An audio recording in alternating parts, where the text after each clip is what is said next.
Hello, my name is Sebastian James Rose. I'm a historian of technology and empire, primarily working on the Middle East in the late 19th and early 20th century. This podcast is part of an AHRC-funded project titled Coloniality and Communications, British Telecommunications in Mesopotamia in the early 20th century. So I'm speaking today with Wendy Willems, Associate Professor at the Department of Media and Communication at LSE. Thank you for coming and speaking today. Thank you for having me. My first question is, can you tell me a bit about your background and how you got interested in communications? Yeah, so I have quite an interdisciplinary background. I studied economics, as well as cultural studies, but perhaps more in the Netherlands, it was more like a liberal arts program, kind of a intersection at the intersection of the sciences and the humanities. And I got interested in communications, I think primarily because I was interested to do a PhD on a kind of communication topic. So that's how I got drawn to do a PhD in media and film studies. And I think I didn't do a lot of media and communication studies at undergraduate and master's level, as far as I remember. But I had a broader interest in, culture and in mediation as well. And that's how I ended up doing this kind of PhD in media and film studies at School of Oriental and African Studies. So as University of London, where I looked at kind of the global media representations around the land occupations in Zimbabwe in the early 2000s. And that's what it started out with, but then it evolved in a broader project on globalization and nationalism in relation to this particular crisis. So, yeah. Thank you. That's really interesting. And I noticed on your CV that you worked, before you came into academia, you worked in an anti-apartheid movement organization. How do you think that influenced or informed your research, if it did at all? Yeah. Well, I guess it was part of my strong connection to the region of Southern Africa since sort of my early 20s, I would say. So as part of my undergrad, I did an internship with Zimbabwe Farmers Union in Gwanda, Zimbabwe. And then also, I think that led to later the job that I had with the Netherlands Institute for Southern Africa, which was the successor of the anti-apartheid movement in the Netherlands. And that also, again, I think led to my job later with War on Want, in the UK. During my PhD, I worked for this kind of workers' rights NGO. And I worked with organizations in Southern Africa. And that kind of shaped my research. But I think the work that I did with NISA, so the successor of the Dutch anti-apartheid movement, is more has impacted maybe more recently my work. But I guess all of this is part of my strong interest in Southern Africa and its relation to Europe, and more recently also to the United States and to Palestine as well. Great. And you gave a really good paper at IMHIST in Cape Town about the role of anti-apartheid activists at LSE. And can you tell me a bit more about that research and what direction you're heading with it? Because I know it's an ongoing piece of work. Yeah, I became really interested in the moment of 68 at LSE, the so-called radical moment at LSE that was kind of in the spotlight again during the encampments around Palestine in 2024. Of course, during the encampment at Colombia, and there was a lot of discussion of Colombia and 68 and comparisons with the current periods. And that made me really curious to look more into the kind of 68 moment at LSE. And also that moment was very much shaped by a solidarity of students with activists in Rhodesia and in South Africa. And these were kind of, Rhodesia and now known as Zimbabwe were two countries that I have been quite strongly connected to since my early 20s. So this was an opportunity also to see how this kind of played out within my own institution. And I was interested in kind of revisiting this history and understanding the connections. And I also knew someone who I only last year realized was quite central, to the first sit-in at LSE in 1967, which was in protest against the appointment of Walter Adams as director of LSE, who had before then just been director of University College Rhodesia. Um, and this was someone who was known as Bhaskar Vashi, so he was a Zimbabwean student. And I knew him in the early 2000s, but I didn't actually know that he was an LSE student and that he was so central in this kind of protest. So that made me also curious to look at his role in this. So yeah, at the moment I'm sort of looking at three aspects in relation to this research. On the one hand, I'm interested in the communication strategies of a group of people referred to as the London recruits. And these were a group of 60 to 70 young men and women who were linked to the Young Communist League in the UK and also to LSE, and particularly to the Socialist Society. And they carried out a number of undercover operations in South Africa in the late 60s, when the ANC was banned. And many of these were also kind of were communication operations. So they carried leaflets into South Africa secretly. And they also carried out other kind of communicative operations, like, for example, loudspeaker broadcast and so on. So that's one aspect of this research. And then I'm also interested in the broader student activism and solidarity with Rhodesia and Zimbabwe and South Africa, and how that maybe compares with the more recent activism around Palestine. And then another aspect of this project is the kind of educational imaginaries. So, how did these students imagine the university and the place of the university in society? And through my archival research in our LSE archives, I came across a lot of pamphlets and writings and almost policy reports on the state of the university. So a lot of these protests. Yeah, there were many reasons. It was a generational protest against kind of gerontocracy. This is a term that students used, against a much older, more conservative generation. It was about protest and solidarity with what was going on in Rhodesia and South Africa, sort of, post-empire, or the university in the context of empire. But also it was about education. And I think that's very relevant in the current times when, we have, many of us are very concerned about the state of the current corporate university. And maybe in the last few days, I was thinking, has the kind of 68 university died? Is it, almost the death of the 68 university? And I'm not sure what we're having in place of it. It's really interesting. How has this research been received at the university, or more broadly across with your colleagues and just in higher education? Is there a kind of more a wider interest in the topic itself? Well, I'm still at the very initial stages of this work, and I've just started the archival work earlier this year, and the interviews last year with some of the former students. So I haven't yet kind of published this work. I've just done 2 presentations now, I think.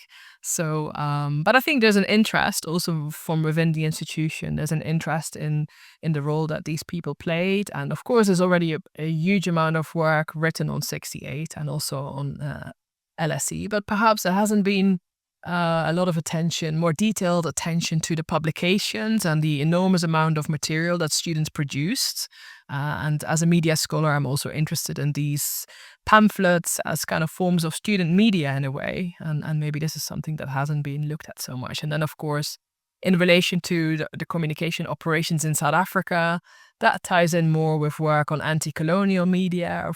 Again, there is not a lot of discussion on kind of anti-colonial movements in media and communication studies, maybe in other fields, history obviously, but in our fields, there isn't much on that, I think. So yeah, I think that's... And where are you finding most of the source material? Because I imagine some of it was, quite low-tech stuff produced by students. So where are you finding this stuff?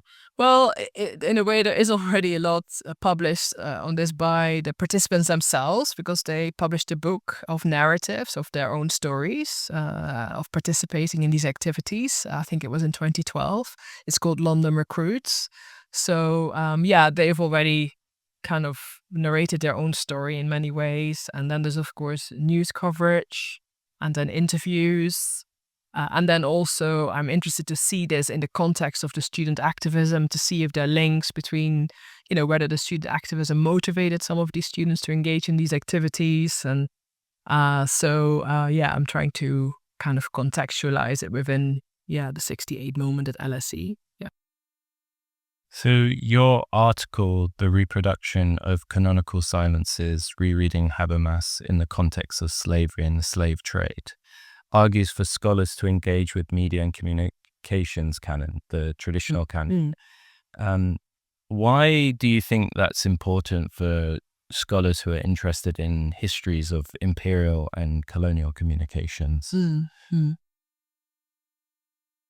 Is there anything kind of particular to scholars working in that field that you think they can draw upon from the traditional canon itself? Well, I think we need to, in a way, scholars working on kind of imperial communications kind of will be confronted with a lot of silences, maybe in the, traditional canon, because I think the traditional canon is so shaped by, in our field in media and communication studies, is so shaped by kind of European liberalism. And the kind of that's also what, in a way, Jürgen Habermas' book on the structural transformation of the public sphere kind of narrates. So the story of democratization unfolding in European nation states.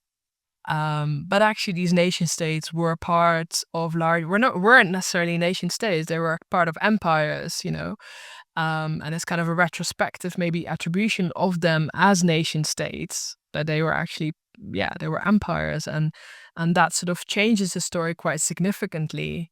So it's a way of challenging the canon, and I think historians working on imperial communications have a lot to offer. And it's also interesting to see the dialogue between the kind of canonical text and maybe the work that people like your team is engaged in. To see how these silences have slipped in, and one of the major silences that I talk about in this article is the fact that Jürgen Habermas, when he was talking about the emergence of public spheres through coffee houses in London and the emergence of new journals and publications in the 17th and 18th century, this was also a period, of course, when Britain was heavily involved in the slave trade and slavery. But this doesn't get any mention in his book, whereas a lot of the coffee houses were quite directly also implicated, or in the kind of slavery and slave trade, because a lot of the traders were frequenting these coffee houses. They were part of the new kind of mercantile elites that Habermas was talking about. So this is what I really try to do in that article, to reread Habermas's work and to kind of point to the silences in his work.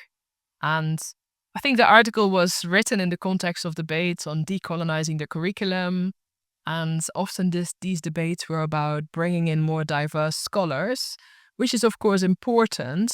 But also we need to look at the implications of bringing these scholars in. How does that change canonical text? So what kind of, what are the implications of their work for the work of people like Habermas, for example, and to create more dialogues between scholars instead of just, using it as a tick box exercise where we satisfy EDI requirements, which isn't really which is something that I was quite concerned about, that we were not really challenging the center, as it were. Do you see any kind of dialogue, or maybe not dialogue, but through line from that piece of work to what you're working on now? Yeah, so I'm in a way working on a couple of projects, and one of it is like a manuscript on the making of racialized publics. And in a way it continues the conversation from the article on Habermas, where I maybe look at it more theoretically, or like I engage with Habermas's book as a canonical text, and I sort of come up with this notion of canonical silences. But and in a way, I highlight that Habermas's bourgeois public sphere should also be understood as a racialized public sphere. It's not just a neutral, or it was a white bourgeois public sphere that was heavily entangled with, colonialism or with slavery in particular, but later also with, colonialism. And that's something that I explore more in the book through the case of South Africa, where I look at the way in which racialized publics emerged, from the 19th century onwards through to the apartheid period. So yeah, I kind of continue the conversation like in the book. So yeah, that's quite related. Great. So we have lots to look forward to in terms of your research. So a common theme in your paper and your work more generally is what we might call infrastructures of resistance, or the ways in which people use infrastructure to resist imperial, colonial, or state power, whatever it may be in the given context. Can you outline what this means to you in your work? Or would you even conceptualize it like that? That's just a way that I've been thinking about it. Yeah, like infrastructures of resistance. I haven't, I've I engaged more explicitly with infrastructures in the book manuscript, and then also in some of my work on social media publics in Zambia. Like I do talk about infrastructure there, but more in relation to affordances, like the debate on technological affordances. And then the earlier work, there's a lot on agency and resistance. And I think this is something that was also shaped maybe by two things, perhaps. One, my interest in working with movements, my NGO job for War on Want. I've worked with a lot of activists, and that job mainly included working with social movements in South Africa, but also kind of informal trader and street vendor organizations throughout Africa, and other organizations in India as well. And I think, that's where my interest in maybe civil society, if you like, and sort of emerged from, also a direct experience of that kind of work. But then also when I spent time in Zimbabwe in the early 2000s, in a really difficult period, where there was a lot of crackdowns on the opposition party, the Movement for Democratic Change, on NGOs and so on. I was really interested to look at resistance, and resistance not in the kind of sense of protest on the streets, which were just almost impossible because they would immediately be cracked down and really be very dangerous for people to engage in, but in more like everyday forms of resistance, like, for example, political humor, which really struck me as something that was very important in everyday life to many people, also to cope with the economic crisis that they were faced with. So that's what I wrote about. And then also I co-edited the book together with a colleague on civic agency in Africa. And I think that also tried to push back a little bit as equating civil society with NGOs, because a lot of these NGOs were quite problematic. They received funding from global north countries. They were staffed by university educated people. Like, they didn't always represent anyone, and a lot of also tensions between NGOs and social movements, but also positive collaborations, particularly I think in South Africa. So that I think provoked that book, where we talk more about civic agency as can comprise, rather than civil society, I suppose. And after that, so I'm trying to think if I've done much work on resistance after that. More recently in my book, I also look at resistance in different ways. But infrastructures is something that I've probably tried to theorize more recently in the book manuscript. And because I recall you talking about infrastructures, and I can't remember the phrase you used, but in your talk in South Africa, the infrastructures that the protesters were developing with their pamphleteering and the different methods they had, the letter bombs and things like that, which I found quite interesting. Can you give some examples that you've come across in your research of protest groups or civil society repurposing telecommunications or communications more broadly, I suppose. And then related to what we're just talking about, like how do you theorize this? How can we understand what imperial or colonial infrastructures are if they're being repurposed and used by people who they're not intended for? Is there a kind of framework that we can use or think about to address that? Yeah, like I struggled a little bit with this actually in one of my chapters at the moment, because I have a chapter on the colonial infrastructuring of racialized publics. And, so I talk about the kind of infrastructures that emerged alongside capitalism, the extractive kind of forms of capitalism in South Africa, are mainly the mining industries, which, were also owned, or which where Cecil John Rhodes had a strong involvement in. And alongside the mining, he also had an involvement in the telegraph networks as well. And then he also invested in newspapers. So yeah, these, in a way, extractive infrastructures were really crucial to the production of the making of racialized publics. But there were also other infrastructures linked to the churches, for example, the mission post, that produced a number of newspapers where Black people were employed as editors, weren't always controlling the publications, but were able to write for these publications. So yeah, these are different kind of types of infrastructures. But then, I don't know, in a way, how do we, how do we theorize kind of the publics that Black people got engaged in?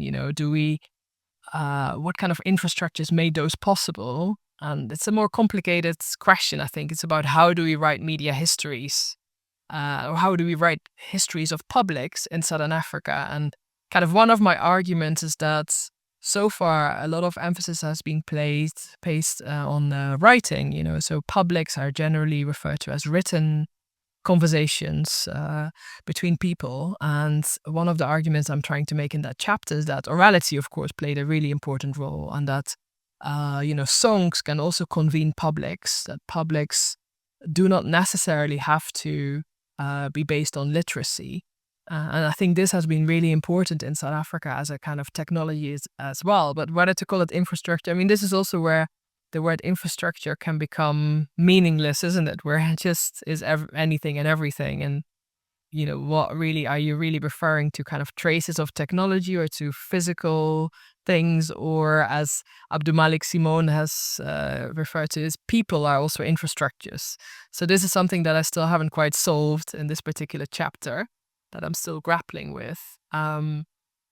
But yeah, one example I think where people have maybe drawn upon the same infrastructures is a chapter that I have in the book on the kind of anti-colonial racialized publics, or where racialization is not is kind of can also be seen as quite emancipatory. Self-racialization, for example. So in one of the chapters, I look at a newspaper, Negro World, that was set up by Marcus Garvey, and that was very successful and was distributed across Africa, the Caribbean, and in the US. And in a way where they also drew upon empire, or also in the ideology, I think, of Marcus Garvey and his movement, the United Negro Improvement Association. I think the last bit is called the Imperial. It's called UNIA, ACL, Africa and I've just lost the second part, African Imperial League. But I think they also mirror the idea of an empire, like building their own empire, and maybe sort of drawing on some of the tactics that imperialists were drawing on. So I think in many ways their newspaper mirrored other newspapers, and that tried to give an alternative perspective. And they circulated the newspaper through shipping lines, shipping infrastructures. So I think, infrastructures can be poached, can be used for other purposes. But how we theorize this, I mean, one of my PhD students did very interesting work on the ANC and on the kind of early encrypted communication network that the ANC devised. And I think she uses the term fugitive infrastructures. to refer to, to these practices, which are very secretive. And so maybe that's one way of theorizing it. It's really interesting. And I think thinking about it in these terms of the way, or posing the question of how can we theorize the ways in which infrastructure is used, throws up a whole new set of questions and ways of looking at communications as well. I know that in my own work, I've been thinking about the sedimentation of infrastructures, so the layering of one set of infrastructures over the other, sometimes in contradiction with each other. So the last question that I have is, what advice would you give to academics starting out or at the beginning of their career? Is there a kind of set, or something that you find, most important to give to young academics Yeah. starting out? Yeah, that's a really tricky question thing because it's such a difficult climate at the moment. And well, I graduated in 2009, which wasn't easy either. It was the beginning of also an economic crisis. But yeah, I think at this moment, I think it seems to be a little bit bleaker yet again, 15 years later or 16 years later. But I think, follow your passion. I think try and find supportive networks around you. Try to find conferences that, have supportive networks. Try out different types of conferences. This is what I did. And maybe, again, I was fortunate to benefit from some funding, but I also, I guess, invested some of my own resources into attending different conferences in different fields, both African studies, media studies, cultural studies. And I gained quite a lot from that, like understanding how different fields work and where I saw myself fitting best. Because I think I've always felt perhaps not at home in any of these spaces because of the work I do is fairly on the margins, I would say, of our field. But I think that has been really helpful. Yeah, of course, publish. I mean, I have to say this, that publishing is really important, I think, at the moment, to be able to secure a job. Yeah, this is what is most important. Teaching experience is important, but publishing in the right journals. Again, I think I wasn't so concerned with that. I was just publishing and also published a lot of book chapters. But I think right now, maybe that is something that's, it's maybe not going to get you a job. So it's important to publish in the right journals and maybe also think about what subfields you want to associate yourself with and then see which journals would fit with that. Of course, there are always so many different ways of framing your profile, framing your expertise and making it suitable to particular positions. And then think about how you can publish work from your PhD. You probably have a lot of data lying around and you may not need to collect new data, but think how you maybe can use some of that and convert that into publications. I mean, we are being advised to publish less, try to make interventions in debates. So think about what your contributions could be or what you're interested in contributing to the field that you're engaged with.